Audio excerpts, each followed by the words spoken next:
Hello, welcome to Connections. My name is Richard Haynes and thanks for joining us on today's show, the last Connections of the year. Where's the year gone?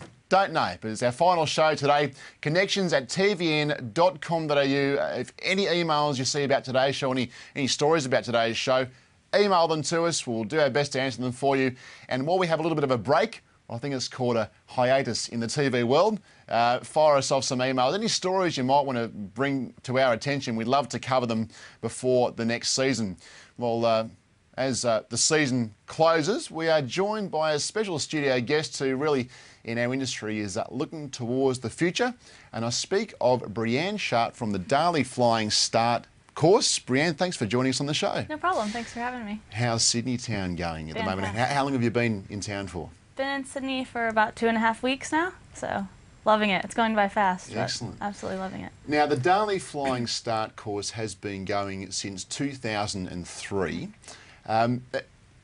It's hard to say in a nutshell what is involved, right, but in a nutshell, can you give us a little bit of an idea about the Darley Flying Start course? Yeah, absolutely. It's a 2-year program that's sponsored by Darley, which is obviously Sheikh Mohammed's international breeding and racing operation. And it's basically a program for young people in the industry, around mid to late 20s usually, that want to have a career as a leader in the thoroughbred industry. So basically Sheikh Mohammed came up with the idea for the program just as a way to bring new people into the industry. And it takes place over 2 years. We spend time in 5 different countries learning about the thoroughbred industry around the world. So. And it's not confined just to anyone. Anyone can apply for the course, and you come from all around the world to do this course for the intake each year. Right, yes, absolutely. We have, in my group, there are Irish, English, South African, Canadian, American, and Australian. So obviously there are people from all different nationalities can apply. There's no age limit. Anyone can apply for the course. And it's a real vision by Sheikh Mohammed. He's a global leader in what he does with Darley and also Godolphin on the racing side of things, breeding and racing. And he is always for pushing young people towards doing good things in our industry. Absolutely. He's a huge proponent of education, and so he actually came up with the idea for the program himself as a way to bring in young people and give them the best education possible so that they can go on and contribute to the industry in the future. Okay, where did the course start for you? Do you kick off in Dubai, or where do you begin? We kicked off last August in Ireland, so the course starts there. Spent time at Kildang and Stud, mostly breaking yearlings in the mornings, and then we have classes in the afternoon. So we did a veterinary module through University College Dublin in Ireland, and then moved over to Newmarket and spent a couple of months there around the various Darley operations in Newmarket, and then went to Kentucky in January, so spent about 7 months in Kentucky, did an entire breeding season, spent mornings working on the Darley farms in Kentucky, and then took classes in the afternoon. We did an equine nutrition course at the University of Kentucky. We did a 2-week farrier course at the Kentucky Horseshoeing School, which was a real highlight. That was very cool. So it's kind of a sort of 50-50 hands-on versus academic part of the program. Usually it's mornings are hands-on, afternoons academic. So. Can anything get you ready for it? I mean, you start this course, I'm sure you hear stories from other Darley Flying Start people before you as to what's involved, but I'd imagine nothing can quite get you ready for this. Right. I'd say having a combination of an academic background, so they usually like for people to have a university degree. It's not required, but it's definitely recommended. And so having a combination of an academic background as well as hands-on experience with horses, you have to have hands-on experience as well. So I think having both of those definitely helps when you go into the program. Okay, going into the program, did you have in your head, I want to be this or this as we finish the course? Did you have some ideas, and have your ideas changed career-wise going through the course? Yes, definitely. You come in with, sort of preconceived notions of what you want to do, but as you see so many different aspects of the industry around the world, you definitely change your mind. I've changed my mind several times already. So, yeah, I came in thinking that I maybe wanted to go into the bloodstock side of things, become a bloodstock agent, and then going around the world, seeing the different aspects of the industry, I think I'm kind of moved to maybe working for a race course or something like that. So yeah, you'll change your mind several times. Everyone on my course has changed their minds. But yeah, because you get to see so much, you learn so many different things that you wouldn't have thought of as a career option before. So. There's a distinct accent. Ladies and gentlemen, you can hear an accent here. Where are you from, and what is your background in racing that led to this point? I'm from Arkansas, which is in the southern portion of the United States. It's right above Louisiana, so a little bit of a southern accent. But I didn't grow up around horses at all. Just got into racing by watching it on television, actually. I just became a racing fan and sort of went from there. So, yeah, no family background. My family kind of thinks I'm crazy, but they know nothing about horses. So. Yeah, But, well, I mean, that's the beauty of the industry. I think you really can make of it what you will and what you want to, and Right. meeting. I'm sure you would have met a lot of interesting people along the way. Absolutely. Made so many great contacts. That's one great thing about the course is that they introduce you in every country to leaders in the industry. So you make a lot of great contacts for the future.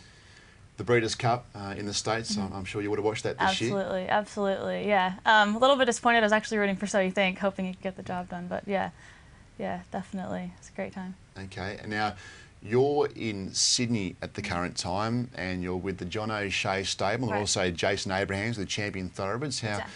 How's it going with those guys? Know the boys pretty well, Yeah. and I'm sure it's a good time. Going fantastic, yeah. They're great guys. A lot of fun to work with, and I'm learning loads. I've never worked in a racing stable before, so spending time with John has been amazing. And then I'm also getting to work for Champion Thoroughbreds a bit with Jason, so yeah, it's an amazing experience. And you're not the only Daly Flying Start person in Sydney. There That's are right. other people placed in Sydney and around Australia. Right, exactly. We're all on our 4-week work placements right now, so there's a few others in Sydney, a couple with Peter Snowden, a girl with Gay, one at Chris Waller's, one at Inglis, and then other people in Australia would be, there's one at Vinery, there is one at Magic Millions, and then there's a guy in Hong Kong at the Hong Kong Jockey Club, and a guy in New Zealand at New Zealand Bloodstock, so all spread out. Spread far and wide. Yeah. I'd imagine you get to attend race meetings and farms in different parts of the world. It'd be, you'd see some different aspects in the way different countries do things differently. I'd imagine. Absolutely, you do. Especially, I think the experience of breaking yearlings in Ireland was a really unique thing. I'd never seen it done that way before. You certainly see different ways of doing things, and I think especially coming to Australia and seeing the way horses are raised in Australia outside all the time was completely foreign to me and to most of the other people in the group. So it's been really, really cool to see the different ways that you can raise horses, and that there are many different ways to do things, but there's not necessarily a right way and a wrong way. You know, there's a lot of different right ways to do things. So yeah, it's a huge eye-opener, and I think coming to Australia has been probably the biggest eye-opener because it's the most, different compared to America and Europe. But yeah. Yeah, I mean, and the course has been going since 2003. It's been going a number of years now. I'd imagine there becomes a bit of a close camaraderie between the group. Yeah. You get to know each other pretty well. I mean, Yeah. going back years, Henry Field, who Yeah. runs Newgate Farm now, Right. Stuart Bowman, amongst others, Yeah. have done the course and then gone on to do nice things in our industry. Right. You become a pretty close group, I'd imagine. Absolutely, we really do.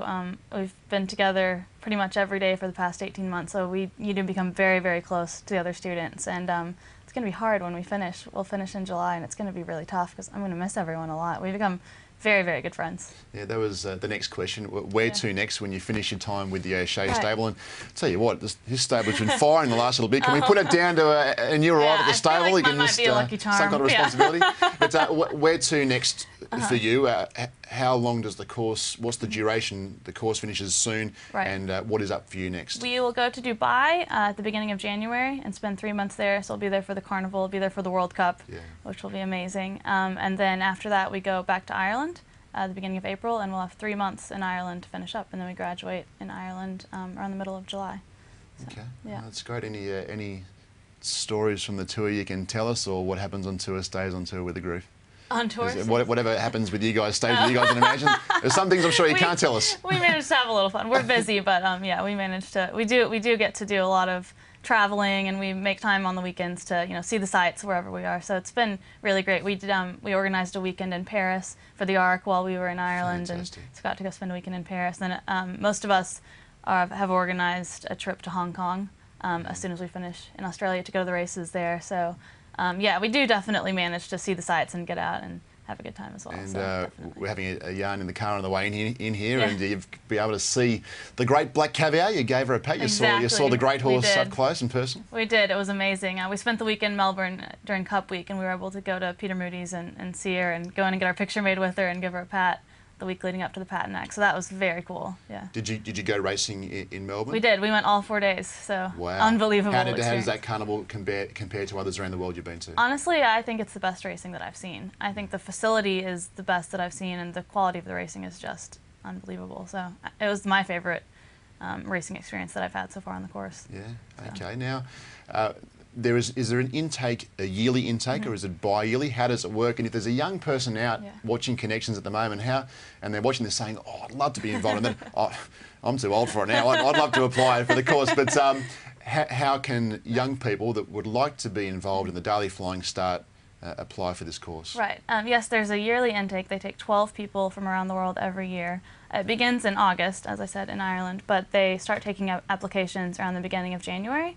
So anyone looking to apply, go ahead, go to the website. It's www.darleyflyingstart.com, and just click on applications. There's a whole list of what you need to do. Basically, you just need to send in a CV, transcripts, references, and a handwritten cover letter explaining what you want to do in the industry and why they should pick you. Excellent. And I believe the deadline for applications this year is February 17th. Okay. So go ahead and get those in, and then the next course begins next August. Yeah, so. There you go. Young people out there in Australia, back yourselves. Throw a little resume in and see how you go. Brianne, thank you so much for joining us. It's a really interesting insight into to what you do and what's coming up, and the best of luck for the next 6 to 7 months, and good luck with the future in the game. Thank you so much. Thanks for having me. No, it's a pleasure. Brianne Sharp joining us here on Connections, our final show of the year.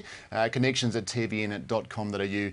Any questions on that little piece, we'd love to hear from you. Now, the Racing Diary, well, the Spring Carnival may well be over, but there's still some great racing around the place. Canterbury this weekend, the Frank Underwood Cup, the feature for horses going towards the Summer and Christmas Cups here in Sydney. In Queensland, Eagle Farm, the Keith Now Quality, a listed race over the 1200. The racing in Ascot just continues. It's fantastic at the moment. The Placid Arc Stakes over the 1200, the feature. And this Sunday, it is Wodonga Cup Day for 2011. Well, that is Connections for this season. On behalf of the whole team here at Connections, I'd like to thank all the guests that came on our show and everyone out there at the racing stables and the farms and everyone that was able to make this show what it was for this season. So thanks for joining us, and until next season, we'll see you again soon on Connections.